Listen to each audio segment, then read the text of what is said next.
अस्सलाम वालेकुम, मेरा नाम मोहन, आप देख रहे हैं टेक होस्ट। अच्छा यार, अगर आप लोगों को मैं कहता हूं कि आजकल ये जो दिन चल रहे हैं, ये जो वीक्स चल रहे हैं, ये एक बेस्ट टाइम है अगर आप लोगों ने पाकिस्तान के अंदर कोई इंपोर्टेड आईफोन बाय करना है या फिर कोई लोकली प्रोड्यूस स्मार्टफोन को बाय करना है।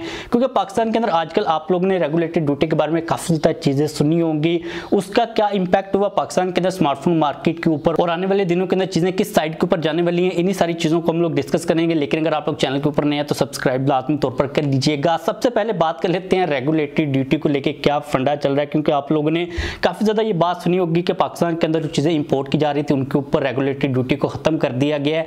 इसकी भी आपको मैं लेटेस्ट अपडेट देता हूं। इसके अंदर कारें भी शामिल थी, मोबाइल्स की इंडस्ट्री भी शामिल थी और भी काफी सारी चीजें थी, लेकिन हम लोग स्पेसिफिकली यहाँ पर बात करेंगे स्मार्टफोन मार्केट की। अब आप लोगों ने ईद से पहले और ईद के बाद में ये ट्रेंड देखा होगा कि काफी ज्यादा स्मार्टफोन ब्रांड्स ने अपनी प्रोडक्ट्स के ऊपर ईद ऑफर्स को लगाया। उसके बाद हमने देखा कि शाओमी ने, इन्फिनिक्स ने, टेक्नो ने अपने स्मार्टफोन्स की प्राइसेस को काफी ज्यादा कम किया। अप टू हमें 13,000 तक का ड्रॉप देखने को मिला। अगर हम लोग टेक्नो कैमोन 90 न्यू के ऊपर देखते हैं तो वो आपको तकरीबन 44,000 के अराउंड मिल जाता है, और जिस प्राइस के ऊपर वो फोन मिल रहा है ना, आफ्टर प्राइस ड्रॉप काफी एग्रेसिव डील बन जाती है। और इसी रीजन की वजह से मैंने कहा था कि अगर आपने कोई किट फोन बाय करना है, कोई इंपोर्टेड फोन या फिर मेड इन पाकिस्तान फोन जो कि पाकिस्तान के अंदर ऑफिशियली तौर पर लॉन्च हो, उसको बाय करना है तो ये एक बेस्ट टाइम है। क्योंकि जो आपको प्राइस ड्रॉप देखने को मिला है ना, ये इसी रीजन की वजह से मिला है कि पाकिस्तान के अंदर जो रेगुलेटेड ड्यूटी थी ना, एक्सपायर हो चुकी हुई थी 31 मार्च को। लेकिन अभी अगर हम लोग लेटेस्ट अपडेट की बात करते हैं ना, तो ये वाली रेगुलेटेड ड्यूटी दोबारा से पाकिस्तान के अंदर लगने वाली है। क्योंकि अभी रिसेंटली एफपीआर ने ये कहा है कि हम लोग किसी भी वक्त इस रेगुलेटेड ड्यूटी को दोबारा से इंप्लीमेंट कर देंगे। उन्होंने बेसिकली ये कहा है कि जो मिनिस्ट्री ऑफ कॉमर्स होती है ना, इस चीज को देखती है, वो लगाती है रेगुलेटेड ड्यूटी, और एफपीआर के पास जब भी मिनिस्ट्री ऑफ कॉमर्स की तरफ से नोटिफिकेशन आएगा, वो लोग रेगुलेटेड ड्यूटी को दोबारा से इंप्लीमेंट कर देंगे। और इस वक्त जो सिचुएशन चल रही है वो यही चल रही है कि आपको पाकिस्तान के अंदर जितनी भी प्राइस ड्रॉप देखने को मिल रही है ना, इसी रेगुलेटेड ड्यूटी के साथ काफी हद तक कनेक्टेड है। क्योंकि ये काफी ज्यादा अमाउंट के अंदर लगती है उन प्रोडक्ट्स के ऊपर जो कि पाकिस्तान के अंदर बाई से इंपोर्ट होती हैं।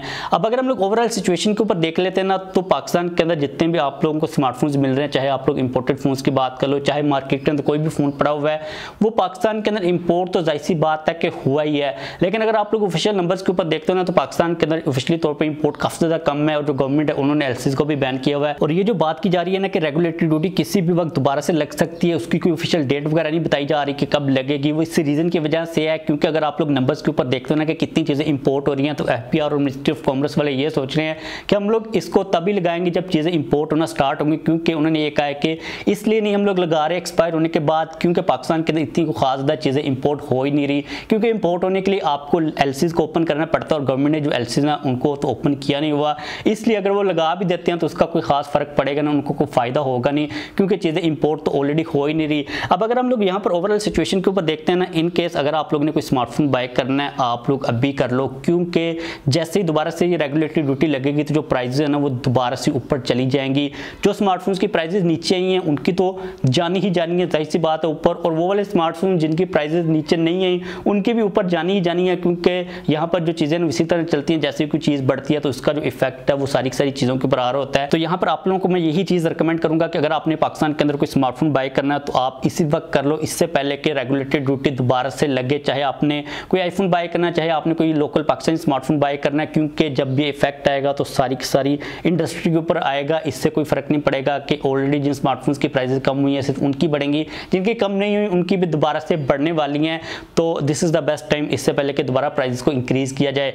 अब इसके अलावा अगर हम लोग ओवरऑल सिचुएशन के ऊपर देखते हैं ना, तो यार देखिए गवर्नमेंट के हाथ से जो चीजें ना वो टोटली तौर पर निकल चुकी हुई हैं। अगर आप मार्केट के अंदर जाकर देखते हो ना, तो आपको जितने भी लेटेस्ट आईफोन्स हैं, जो शेल्व्स हैं हफीज सेंटर के अंदर, वो टोटली तौर पर भरी हुई है। मतलब कि जो फोन है ना वो पाकिस्तान के अंदर आ ही रहे हैं, चाहे गवर्नमेंट ने एलसीज ओपन की हुई है या फिर नहीं की हुई। क्योंकि पहले क्या होता था कि लोग टैक्स नेट के अंदर आने की कोशिश कर रहे थे, वो कहते थे कि यार अगर हम लोग इलीगली चीज़ को लेके आते हैं तो काफ़ी सारे रिस्क इन्वॉल्व होते हैं, हम लोग गवर्नमेंट को जो मुनासिब टैक्स इसको पे कर देते हैं। लेकिन आजकल जो सीन चल रहा है वो इतना ज़्यादा ऑफ चल रहा है कि वो कहते हैं कि हम लोग रिस्क ले लेंगे, हम लोग इधर उधर जो जुगाड़ वगैरह लगा कर पाकिस्तान के अंदर फोन को लेके आ जाएंगे जी।